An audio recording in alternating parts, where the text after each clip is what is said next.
या युट्यूब चॅनलमध्ये सर्वांचे सहर्ष स्वागत आहे। महाराष्ट्र राज्य परीक्षा परिषद पुणे यांच्याद्वारा शिक्षक अभियोग्यता बुद्धिमत्ता चाचणी 2025 चे आयोजन करण्यात आलेले आहे।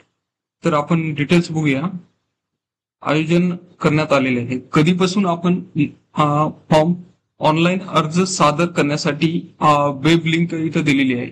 महाराष्ट्र राज्यातील सर्व स्थानिक स्वराज्य संस्था, खाजगी व्यवस्थापनाच्या तसेच महाराष्ट्र शासनाच्या इतर विभागाच्या शाळांमध्ये म्हणजे जिल्हा परिषद असेल, खाजगी व्यवस्थापनाच्या ज्या संस्था असेल त्या शाळेच्या शिक्षकांची शिक्षक अभियोग्यता व बुद्धिमत्ता चाचणी 2025 या परीक्षेचे ऑनलाईन पद्धतीने आयोजन करण्यात येणार असून त्यासाठी ऑनलाईन प्रणालीद्वारे अर्ज मागवण्यात येत आहे। 2025 ची अभियोग्यता चाचणीचे ऑनलाईन अर्ज सादर करण्यासाठी इथं वेब लिंक आपल्याला दिलेली आहे। ibps.online.ibps.in MSCPMAR25 असं वेबसाईट दिलेली आहे। वेबसाईट वर जाऊन आपण ऑनलाईन ऍप्लिकेशन करू शकतो। ऑनलाईन अर्ज सादर करावायचा कालावधी, ऑनलाईन अर्ज सादर करण्यासाठी आपल्याला 26 एप्रिल म्हणजे आजपासून त्याची सुरुवात झालेली आहे। 26 एप्रिल ते 10 मे 2025 पर्यंत आपण ऑनलाईन अर्ज सादर करू शकतो। ऑनलाईन पद्धतीने विविध परीक्षा शुल्क भरण्याचा अंतिम दिनांक पण फॉर्म फिलअप करण्याचा जो दिनांक आहे 10 मे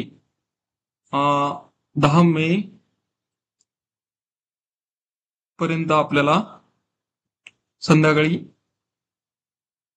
पर्यंत आपण ऑनलाईन शुल्क आपण भरू शकतो। प्रवेशपत्र ऑनलाईन प्राप्त करून घेण्याचा, प्रवेशपत्र परीक्षेच्या 7 दिवस आधीपासून आपल्याला आपल्या लॉग इन वर आपल्याला दिसून येतील। ऑनलाईन परीक्षा दिनांक, ऑनलाईन जी परीक्षा आहे शिक्षक अभियोग्यता व बुद्धिमत्ता चाचणी 2025 ऑनलाईन परीक्षा दिनांक त्यांनी इथं दिलेला आहे 24 मे 2025 ते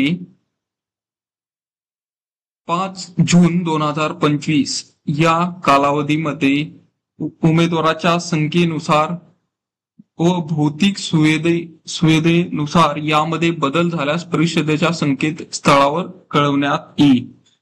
म्हणजे परीक्षेचा जो दिनांक इथे दिलेला आहे 24 मे ते 5 जून 2025 पर्यंत टप्प्याटप्प्याने प्रत्येकाच्या वेगवेगळ्या दिवशी एक्झाम होती।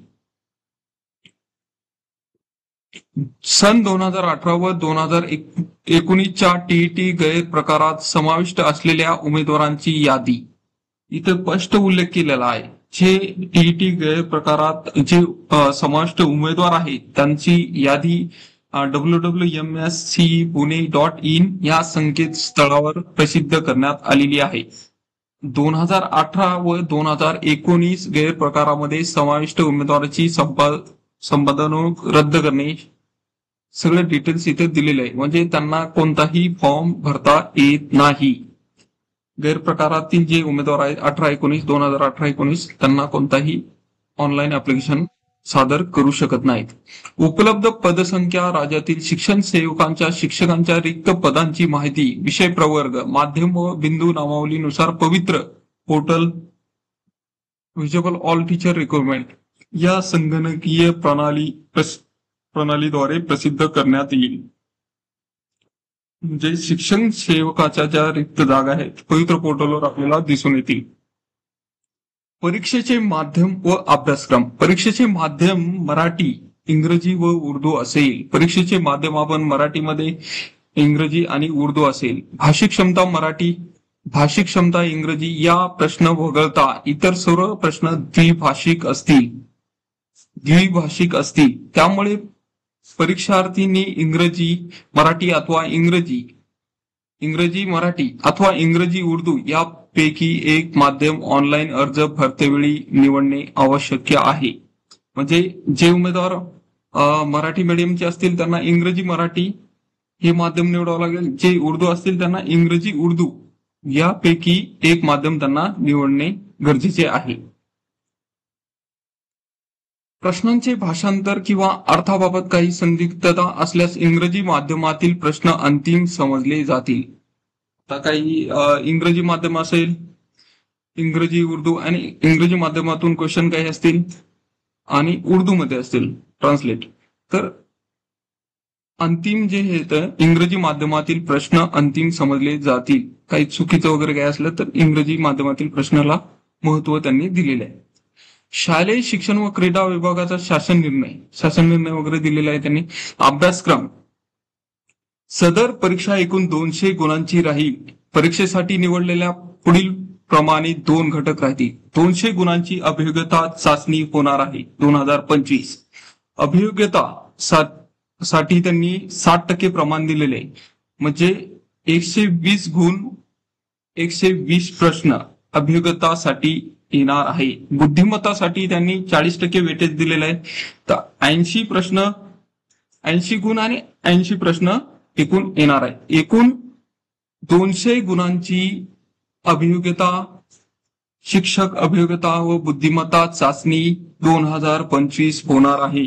अभियोग्यता इथं अभ्यासक्रम त्यांनी दिलेला आहे. अभियोग्यतामध्ये या घटका अंतर्गत सर्वसाधारणपणे गणितीय क्षमता, अभियोग्यतामध्ये काय येणार, गणितीय क्षमता, वेग, अचूकता, इथं विषय वगैरे दिलेले आहे त्यांनी, प्रकरणाची नावं दिलेली आहेत. वेग, अचूकता असेल, भाषिक क्षमता असतील, भाषिक क्षमता इंग्रजीमध्ये, भाषिक क्षमता मराठीतील असतील, अवकाशीय क्षमता असतील, कल, आवड, समायोजन, व्यक्तिमत्व इत्यादी उपघटक राहतील. बुद्धिमत्ता या घटकांतर्गत सर्वसाधारणपणे आकलन, वर्गीकरण, समसंबंध, क्रमश्रेणी, तर्क व अनुमान, कूट प्रश्न, सांकेतिक भाषा, लयबद्ध मांडणी इत्यादी उपघटक राहतील. म्हणजे बुद्धिमत्तावर बी फोकस करणं आपल्याला गरजेचं आहे. अभियोग्यतावर जे टॉपिक इथं दिलेले आहे अभ्यासक्रम, त्यानुसार आपण अभ्यास केलेला फायद्याचं ठरेल. सदर परीक्षा ही विषय ज्ञानावर होणार नाही. विषय ज्ञानावर बुद्धिमत्तातील क्वेश्चन नसतील. इथं जे त्यांनी आपल्याला घटक दिलेले त्या घटकाचा आपल्याला अभ्यास करावा लागेल. परीक्षा कालावधी, परीक्षेसाठी 2 तासाचा कालावधी राहील. 120 मिनिटांमध्ये आपल्याला 200 क्वेश्चन सॉल्व्ह करायचे आहेत. 2 तासांचा कालावधी आपल्याला दिसून येते. बरेच माहिती आपल्याला अनाथ आरक्षण असेल, खेळाडूचे आरक्षण, दिव्यांग आरक्षण, माजी सैनिक असेल, प्रकल्पग्रस्त असतील, भूकंपग्रस्त, पदवीधर अंशकालीन कर्मचारी, इथे पात्रता वगैरे दिलेली आहे. उमेदवाराचे भारतीय नागरिक असावा, 18 वर्ष वगैरे पूर्ण डिटेल्स वगैरे दिलेले आहे. तर यासाठी आपण शिक्षक अभियोग्यता ज्या उमेदवारांचे बीएड पूर्ण झालेले आहे त्यांच्यासाठी महत्वाची संधी आहे. व टेट 2017-2022 ची एक्झाम दिलेली आहे, कमी मार्क त्यांना मिळालेले आहेत, त्यांच्यासाठी ही जिल्हा परिषद भरतीमध्ये लागण्यासाठी महत्वाची संधी आपल्याला दिसून येत आहे.